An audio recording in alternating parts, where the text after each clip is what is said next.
അങ്ങനെ പൊന്മുടി വീണ്ടും തമിഴ്നാട്ടിൽ മന്ത്രിയായി.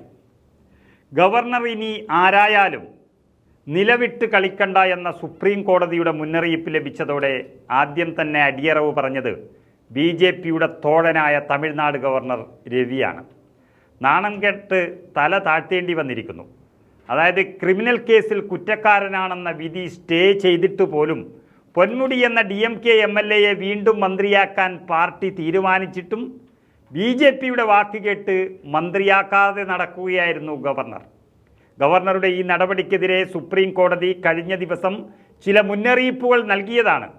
തങ്ങളുടെ ഉത്തരവിനെ ധിക്കരിക്കുന്ന നിലപാടാണ് ഗവർണർ സ്വീകരിക്കുന്നത് എന്ന് ചൂണ്ടിക്കാട്ടിക്കൊണ്ടായിരുന്നു സുപ്രീം കോടതിയുടെ താക്കീത് വന്നത്. ക്രിമിനൽ കേസിൽ കുറ്റക്കാരനാണ് എന്ന വിധി സുപ്രീം കോടതി സ്റ്റേ ചെയ്തിട്ടും DMKയുടെ മുതിർന്ന നേതാവായ പൊന്മുടിയെ മന്ത്രിയായി സത്യപ്രതിജ്ഞ ചെയ്യാൻ അനുവദിക്കാത്ത വിഷയത്തിൽ ചീഫ് ജസ്റ്റിസ് DY ചന്ദ്രചൂഡ് അധ്യക്ഷനായ ബെഞ്ച് യഥാർത്ഥത്തിൽ പൊട്ടിത്തെറിക്കുകയാണുണ്ടായത്.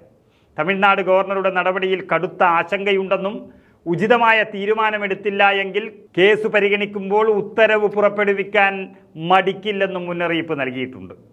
ഇതോടെയാണ് ഗവർണർ വഴങ്ങിയത്. സുപ്രീം കോടതിയുടെ അടി താങ്ങാനാവില്ല എന്നുറപ്പായതോടെയാണ് ഗവർണർ പത്തി മടക്കി വാശി ഉപേക്ഷിച്ചത്.